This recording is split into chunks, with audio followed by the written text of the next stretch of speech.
Welcome to the ForceTex Metric Minute brought to you by Vault Performance. I'm Kareem Durkawi, and in this upcoming series, we will closely examine the counter movement jump and several of its key metrics. This information is intended to help practitioners better understand and leverage force plate test results.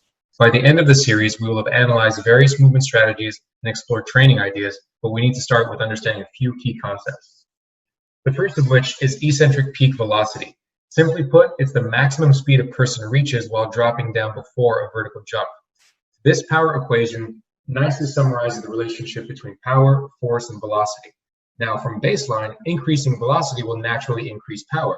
However, increasing downward velocity requires greater deceleration forces being put into the ground, thus increasing force as well. Therefore, increasing eccentric peak velocity will increase ground reaction forces, maximize elastic energy storage, and result in improved power and jump performance. We can use eccentric peak velocity to assess movement strategy and athlete readiness.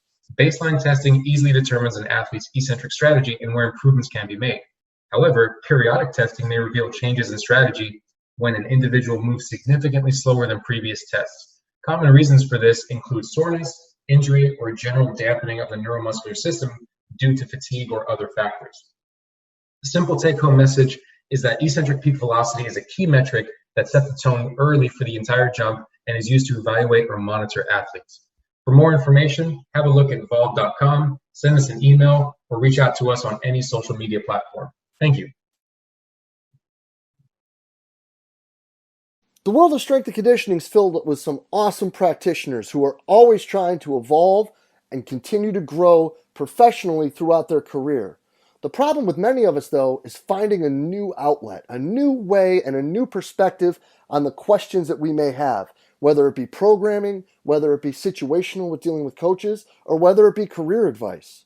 Because all too often what happens is we get stuck in with the same group of friends and the same group of colleagues that we reach out to for advice repeatedly over and over again. But what we should really be looking for is different perspectives. Different people who have been through different situations who can help us make better decisions both for ourselves and our athletes. And one awesome place to start with that is the forums in the Strength Coach Network. In the forums in the Strength Coach Network, you'll be able to reach out and get feedback, input, and advice from coaches from all over the world, from everything from career advice to training modalities to programming. There's people there just for the same reason as you are, to try to get better, to learn, to share information, and to grow the field of strength and conditioning. So hop on over to strengthcoachnetwork.com/CVASPS. That's strengthcoachnetwork.com/CVASPS to dive into all that great content today and get your 48-hour trial for only $1. I look forward to seeing you in the Strength Coach Network. Hey, what's happening, everybody? Jay DeMayo coming at you with this week's edition of My Thoughts Monday.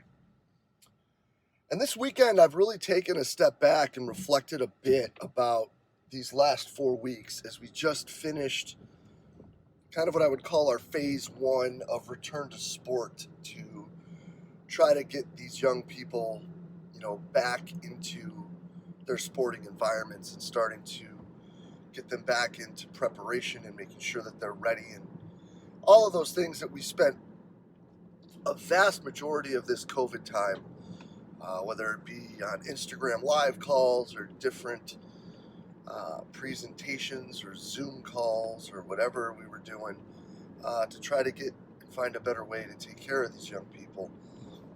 And I think that really through my reflection, there was one thing that came to mind, and there's one thing that I think really has started to hit home a bit more with me, and it took a while, and it's something that I think really has been a bit misunderstood and a bit mischaracterized by people, and it goes all the way back, shout out Art Horn, to the very last, I believe, Boston Sports Medicine and Performance Group meeting, when he had Team Canada's basketball staff up there, and all of those guys were up there talking about how they don't have silos and how they intertwine with each other and everyone is working together for the common goal, and that if you're in silos or whatever, like there may be problems. And I think that it really took this pandemic and us being put in an exceptionally unique position when it comes to the training state and the physical preparation of these young people, for me to understand what that really meant. And really, it took me taking a step back and listening and really trying to do our best to reverse engineer what these student athletes are going to be asked to do when they get back here, reverse engineer what actual practice is, reverse engineer what we need to do to prepare them for that. And it took me to bring people in that in the past I haven't necessarily had come in until we were done. And I think having the free time to be able to sit down and maybe open a beer and really talk things through and really listen and know that we had so much time that we could take our time with it, really maybe not take our opinions as seriously as we needed to, really opened up and allowed me to take a step back and be willing to try something completely new. Now, I tell you that not as another time for me to plug, Adam, Mike, Beecher, and Sarah, because too late, I already did. They were exceptionally massive in this process. Or the coaching staff that we get to work with, who initially were a bit resistant to the change, but now are very much for what we did and understand where we were going. And to be honest, that resistance is probably, again, our fault for maybe not communicating it as well as we should have, or having them involved as much as we should have. But this collaboration, not just between me and the sports medicine practitioner that I work with on a daily basis, but implementing across sports, bringing women's basketball in, bringing another sports medicine practitioner in, bringing their strength and conditioning coach in, bringing a strength and conditioning coach who doesn't even work with us anymore, an outsider who understands the teams and understands the kids and understands what we're doing, has a completely different perspective, when it comes to certain aspects of training, has taken a completely different voyage to get to where he is, really allowed us to take a step back and reevaluate what this general preparation phase was going to be and how it was going to prepare us to get to where we need to go, and really allowed us all to give and take and build something that's exceptionally unique and, in my opinion, has been very, very successful. And I think that when we start looking at force plate numbers this week, we're going to see that as well. But I bring that up not to sit here again and try to puff up our chests and talk about how rad the team is that I get to work with and how rad this staff is, and how big time they've made this, and how, it's always awesome to make it big time where you're at, because we can talk about that till we're blue in the face. But what I am talking about now is asking more of a question. How involved is the rest of your staff in what you're doing? How well do the rest of them understand what these protocols and programming situations were? And how much impact would you allow them to have? Because I think we all too often get stuck in our ruts. And I think that you see it now a lot on social media, right? We talked for a long time. Whoa, we got to protect the kids. They're not going to be trained. They're going to be super detrained. The coaches are going to go crazy. We got to look out for X, Y, and Z. But then really, for the most part, the biggest change that people have made to their training programs is simply the distance between people in the weight room. So how much other impact are you allowing people to have?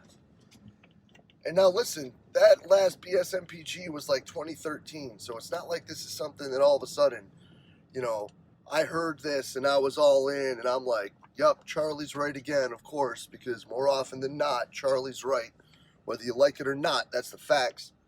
But it took me to this point of going through it and basically finishing it to where we got to the situation where we're moving in slightly different directions now, because we're to the point where, the women's team plays a little different than the men's team. And quarters make energy system work a little different, and style of play, and type of athlete, and all of those things, right? So things now we've gotten here and we're starting to separate a bit, but there's still commonalities.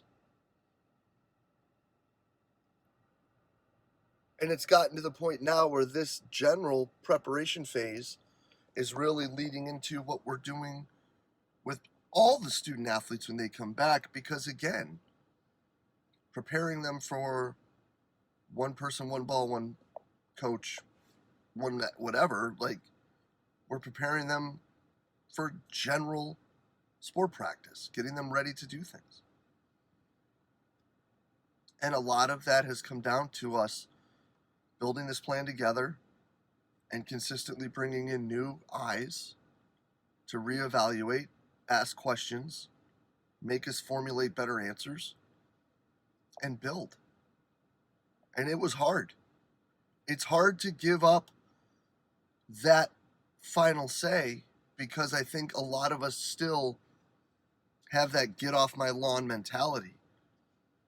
I sure did. I sure still do. But we have that mentality, going back to what Bob Alejo says, is because I still think we don't understand how we're evaluated. I still think we're such a new field that it's hard to understand what's up, down, in, and out at times.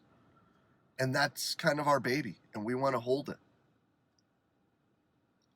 But letting your guard down and allowing people within the department and within your team and outside of your team to take a look and work with you has 100% helped us build this. So I guess my challenge is allow for more self-audit. Allow for more inter-staff meetings. Allow for more people to have a say.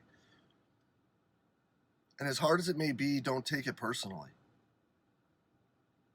We built something very unique because we took a unique way to build it.